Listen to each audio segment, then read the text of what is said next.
За залуучлагчлаг 3 минут имжлэг хүрч байгаа. Тэгээ цаг хугацаа гэдэг сэдвээр ярьж эхэлж байгаа. Өмнө би дахиад хэлээ. Бэлгийнэр гэдэг сэдвээр ярьсан. Тэгээ тэрнээс болж маш олон хүн үзэг язгцсан, маш олон хүн шоосон. Яг энийг ярих юм уу өнтер гэдэг. Яг хувийн харилцаан дээр бол мэдээж алдаанууд байсан байж магадгүй. Тэгээ хүний амьдрал бол хувийн амьдрал. Гэхдээ дээрэс нэсэн шүү дээ. Би багш гэдэг байрсан дээр сууж байгаа учраас хүмүүн төлөвтөнд толгомж байгаа нийтлэг асуудлын тухай ярихаас өөр аргагүй байдаг. Тэгээд ер нь бол танартай танаргүй намайг шоолох хүмүүсэндээ байдаг. Би өөрөө ч гэсэн дандаа шоолдог. Тийм болохоор миний өмнөөс санаа тавьж намайг мууж баярлаа. Тэгээд яг үндсэн сэдв болохоор тэрлэгөө ороход тий. Цаг бол мөнгө өгөхгүй юу? Цаг бол үнцэн. Тэгээд цаг гэдэг нь за яг одоо яг шинэ жил болох ч болохоор танарт яг яаж илүү энийг ойлгох юм бэ гэдэг. Хол сонсогддог болохгүй хүмүүсээрээс ингэж наадгүй.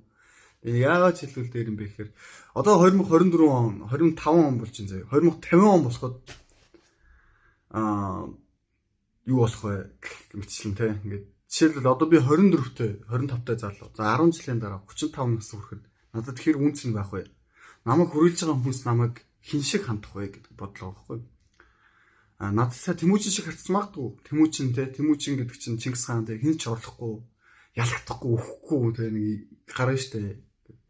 Тэр ингээд Монгол гэдэг улсын хувьд шүү дээ. Гэхдээ бус улсуудын хувьд бол тэр аим шиг тэр бол муу хүн. Тэр бол хог ахгүй. Ямар муухай хүн бэ ахгүй. Тэн тарин байгаа хүмүүсийн хувьд яг хамт дагаа явж байгаа хүмүүсийн хувьд тэр ямар гоё хүн бэ? Хүүе бити үхээрээ. Үхэж болохгүй шүү. Чи үхэх юм бол чаны оронд дараагийн чинь байх хүн чам шиг гоё хийж чадахгүй шүү гэж байхгүй. Тэр тийм хүн болохыг хичээж байгаа. Тэгээд ер нь бол харин хэлсэн шүү дээ. Гинт эрдэг жирэмслэл гэж байхгүй. Гинт эрдэг хараал гэж байхгүй. Гинт ирдэг бас үзий ядал гэж байдгүй байхгүй юу? Хүмүүс өөрсдөө бүтээдэг. Үзий ядалт гэсэн өөрсдөө бүтээдэг. Өөрөө лөвцөр болохыг өөрсдөө бүтээдэг байхгүй юу? Яг хүн болгон адилхан байгаа. Хүн болгонд өөрийн гэсэн бэлгийн энерги, өөрийн гэсэн удам судар, өөрийн гэсэн бие махбод онцгой чадрууд байгаа. Гялцуулахгүй үрээл ах юм бол наа чи ямар ч их мөнгө байсан үрээл дуусна шүү дээ. Тэгээд одоо ингэ бодцоо. Нэг удаа бодоод үз. Битээ ингээд худлаа монгол хүн би бодтаа. Би монгол дэлхийн монгол гэж бичээж дэлгэхээс өмнө намайг хүмүүс яг үзий ядалт юм бэ? Энэ үзий ядалтыг би яаж босгосон юм бэ? Тэг бодоод үзээрэй.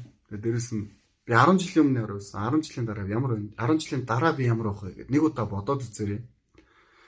Цаг хугацаатай ерөөсөө нөхөрлөж чаддгүй. Цаг хугацаа чинь дайсан болчдөг.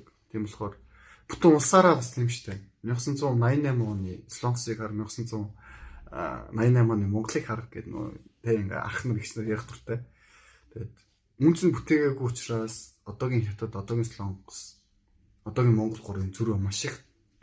Тэрнтэй адилхан гэхдээ бид нэр одоо зөв сонголт хийх юм бол ирээдүйд ч өөрөөсөө өөрчлөх боломжтой. Гэхдээ улс гэж яриха болий. Улс ярихгүй бизнес нэг ярих хүн биш баг. Яг магадгүй байр суурин дээр ирүүл юм.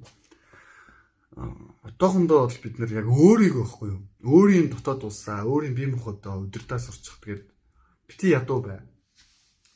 Тэгээд үнцэнтэй бай. Мөнгөний хувьд биш. Өөрийнхөө хувьд үнцэнтэй бай. Тэг ялагдчихгүй бай. Дээрээс нь илэгдэж бити хорогдоо. Чи харин илүү их өнгө ороо гэдэг тийм амьдралыг сурчлах чаа. Гэтэ магадгүй энэ сэдвийг би ярих юм биш баг.